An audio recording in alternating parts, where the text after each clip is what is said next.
So we're working on the diff locker install, and the first thing I'm going to work on is the compressor part of the install, and that's going to be the most complicated part of the wiring because that's where all the wiring is going. With the air locker, all the wires go to the compressor. So we got to install our solenoid valve. I've gone ahead and done that. So we've had to install a couple of fittings, one on this side going into the tank, and this is our air line here, and this is our oil return line, and that's where we're going to power our solenoid. I've also started labeling stuff too to match up the wiring harness. It's going to be quicker when we're in the truck.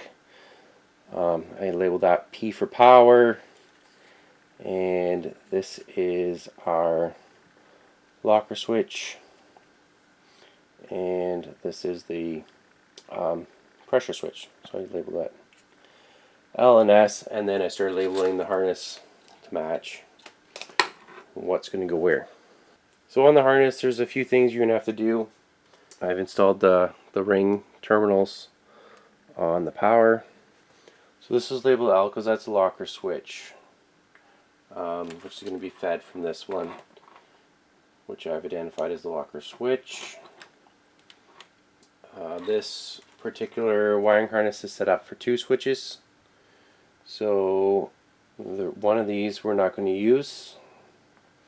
One's going to be the compressor switch, one's going to be the locker switch, and the other one is for another locker switch. If you're running a front and rear, you'd have 2 solenoids on here. You'd obviously have to rotate this at different orientations so you could use 2 ports. So this one here is the second locker switch. I'm going to tape that off because we're not going to use that. And these 2 here, these 2 wires here are for ignition and dash illumination. So your ignition is going to have to be keyed on, and the other one's going to power the lights on the switches. And also on here too, the kit comes with a connector, and that's so you can feed it through somewhere tight, like if you're feeding it through the firewall. These 4, I've labeled them H. So these are going to go into here, and that's going to go on to there. So S, that's going to go on here, and there's our power. So that's how the wiring's laid out. Let me show you in the manual. It has the wiring diagram that I'm using. Okay, so here's the diagram. Keep in mind that this has 2 solenoids and 2 switches. So one for the compressor, and then a switch for each locker. So to access our switches in behind here, we're going to remove this bezel from the radio, and to get that bezel off, you're going to want some sort of plastic small pry tool or trim removal tool, and you're just going to gently pry it. Make the clips pop out. Anywhere you can start it.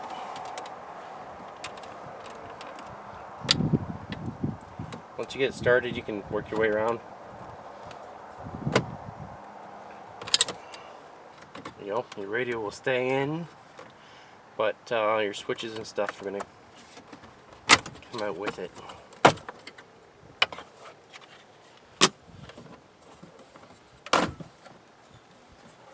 Okay, then you can remove, let's turn this way, you can unclip these clips, 2 there, 1 at the bottom. So this one I broke it a little bit, but it'll be fine. It'll still connect fine. You gotta push down that little bump, and then the gray piece, it swings over and releases, and then it will pull freely. So these 3 guys, I'm just gonna move them out of the way.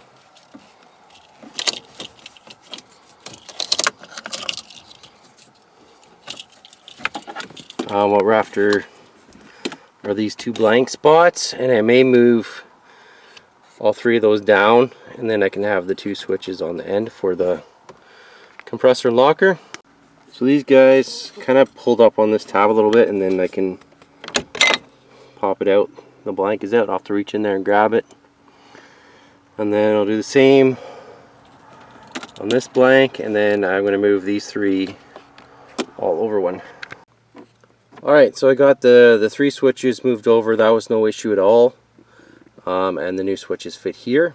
We're just going to have to figure out where we're going to run all the wiring before we pop those in, because I want to make sure we can hook them up, and then we won't have to pull them out again. I've got the glove box pulled open just in case we're going to do any wiring back there. Next step, I want to mount the compressor so I know where it's going to be, and then we'll start running the wires. For a lot of what I'm doing next, I'm going to be working around the airbags. So you want to make sure your battery is disconnected with the negative terminal off here, so you don't accidentally trigger that. That could be potentially dangerous or painful. And also with the electrical wiring and stuff, it's a good idea to have that off. We're going to be looking for somewhere to come through with the power for the compressor. If anyone has any good ideas for that, comment down below. Alright, I got this trim piece popped off so I can access the connectors there. Yeah, so just those little clips there, and then these 2 white ones on the side. Now we can pop these connectors off, remove our 4 bolts. There are 14s. There's one here, basically one on the 4 corners of the seat. So seat's out, and look at all that dirt. Good time to clean it. This is what happens when you have kids. So I'm thinking putting the compressor here. I'm going to take this off. Might cut it, put it back, just to protect this. So that was pretty easy, 4 bolts. So that's kind of what I'm thinking. This has to be relocated. Luckily it's got lots of cord. It can go probably a variety of places. I may do it over there. That. And this will definitely have to be cut, if that's going to work. There's one other thing on the bottom of the seat I got to check clearance on. So I'm going to lift the seat back in and check that before we make our final decision. And also there's a bar. I may have to rotate that. Just double check the clearance of that. These are fine because these are 90-degree connectors, and we'll have to make sure that our air hose will be able to bend to clear that as well. That should be fine, I think. Yeah, if we base it on the height of the compressor, we'll be fine there too. So we're clear here. We cleared everything except for this bar. I rotated my auxiliary air connection 90 degrees. That way, that's still good. I can reach under there and connect an air hose if I have to. If I find that difficult, I'll change it up somehow. I can always pull it out and do it again. And our wires, we can probably zip tie them right to this bar going across. So I'm happy with that. I'll take this seat out, get it mounted up, and thank you to Dewalt Cheney. I saw a picture of his compressor in Titan Tech, so that's where I got the idea of putting it under the seat, and it's a great idea. So this is where we are right now. We've notched this out for the compressor. I drilled a little hole here for the wiring harness clip here. Put 2 holes here. We'll mount that there. Our compressor. Go there. I could have gone back a little bit further, but I think we still have lots of room. And on this filter there, comes in like all the way around it. It doesn't come in the back, so we're good there. So what we've got to do is figure out, mark and drill our holes in this plate, and then we can bolt our compressor to that. 3 holes are drilled here. I pulled up the trim and the wiring cover here, so we're going to use this to run our wiring. I pulled the trim off here. There was a clip up right about there, and then that just pops off. So the next step is going to be trying to find where I can get the power, positive and negative, to the battery through the firewall somewhere, and run that back. Also got to run the wiring from the switches. Shouldn't be too hard. We'll kind of fish it through here, maybe along this cross member, zip tie it to the bottom of that cross member, and we should be able to get it back to here and then under the carpet to our compressor. One thing I'm doing is swapping out the longer black bolts that are in the kit for some shorter bolts, because this bracket's not very thin. You might need the longer bolts if you're mounting to something else. I wasn't really planning on doing this, but with my big hands it was hard to get the nuts on the bottom of this. It was only 3 more 10mm bolts and I've got this whole thing out. And if you want to do that, you can take it to the drill press to make those holes easier to drill. I'll probably also clean up the burrs on the bottom while I've got it out, and clean up some more mess. We've got our mount on. We can bolt that back down. Do up our wires again, and I'll grab the wiring harness. Oh, I got to get the bolts from the compressor to the mount back on. So everything here is secured down, the wiring's hooked up. We still got to clean it up a little bit. We got our wiring running here, and we got to run our power wire. This is a little too short, so I'm gonna have to add a bit of wire to this. And right now, got to run it up here, out there, and we're gonna go up through there, and that runs up through the top of the fender and comes out right by the battery, which is going to work. You could drill holes, but I don't want to drill any holes right now. And our control wire I've got coming up along here. There's a bit of extra wire, so we're just going to have to loop it. And we've got our switch wiring here. We'll hook those switches up, and we got to test everything before we start putting the key pieces back together. Next step, wire up your 2 switches according to the diagram. We got our compressor switch, front air locker switch.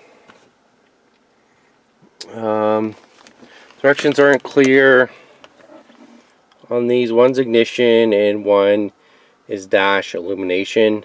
So basically it's meant to be tapped into a wire that has ignition power. So I'm thinking about tapping it into ignition powered fuse for that. I'm not sure whether I need to do one or both, or they can go off the same one, or maybe I can just do 2 fuse taps for that. 2 separate ones. I don't know. We'll try it out.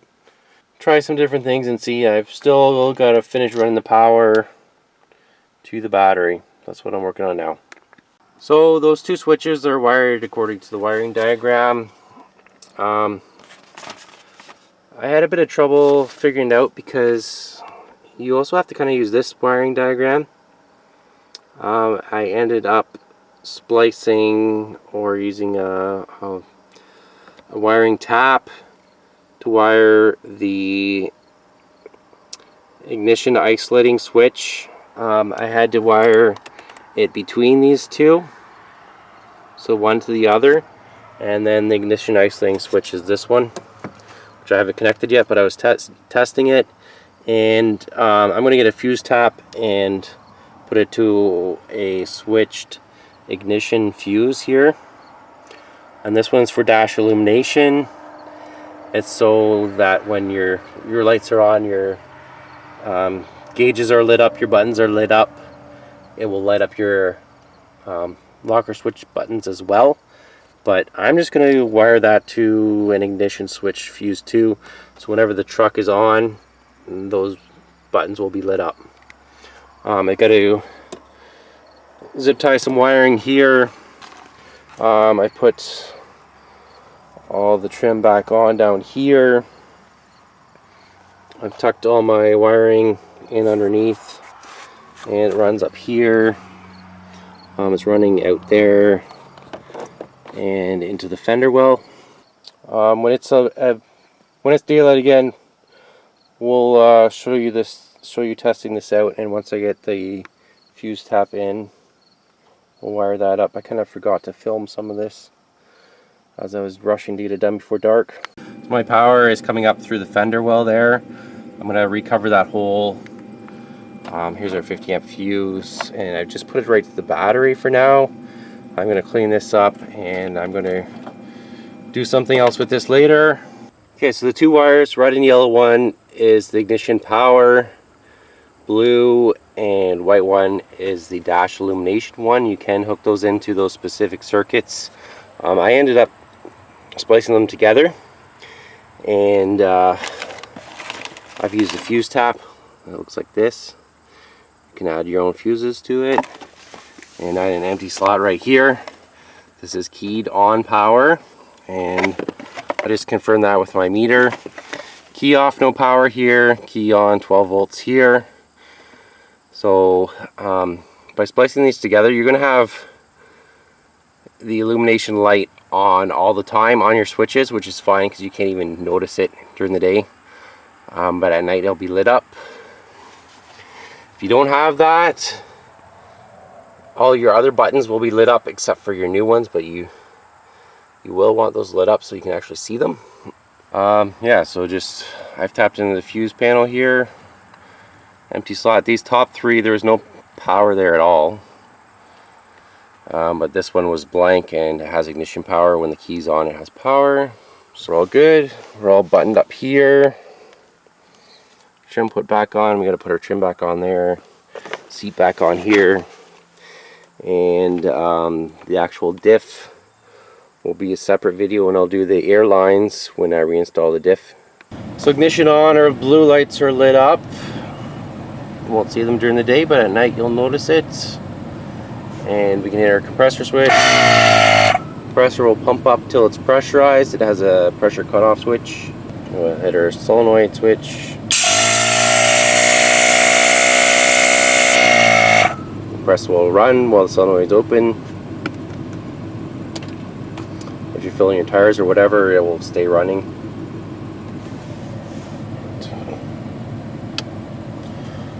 So we're working. We got to put our panels back on, our seat back in. So I'm going to run a little test here and pump up a tire. I've deflated this to 30 psi. It's reading 29 on the gauge there, and we're going to pump it up to 40 psi, see how long that takes. And we're going to compare it. We're going to compare it to this Dewalt Portable.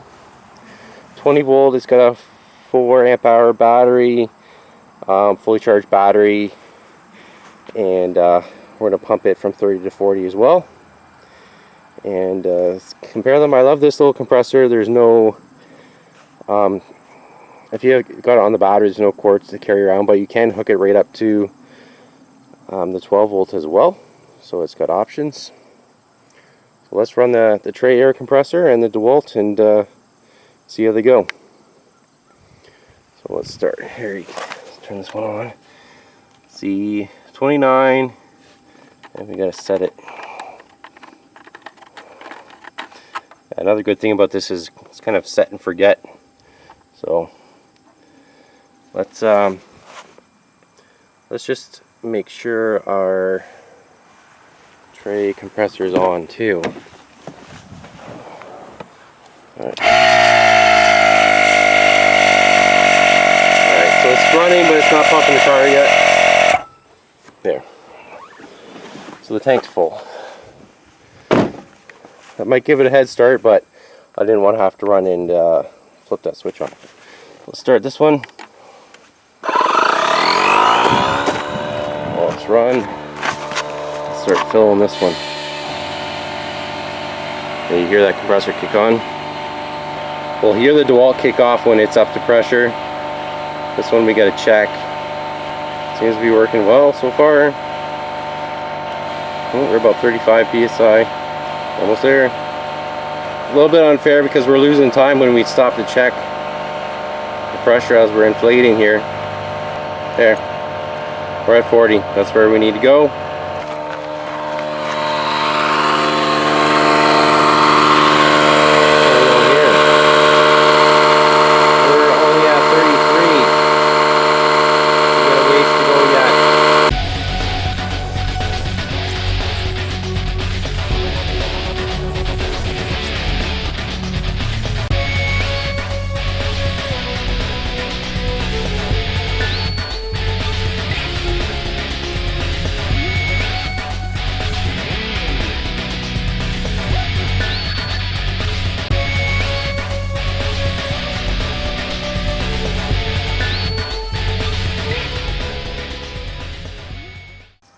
Okay, so we're done. 2 more minutes on these 33 tires, and that was only a 10 psi pump up. So you're looking at 2 more minutes per tire, and then if you had them even lower, it would take even longer. So that tray air compressor did very well, and not very loud, a little bit quieter than this one, which was surprising.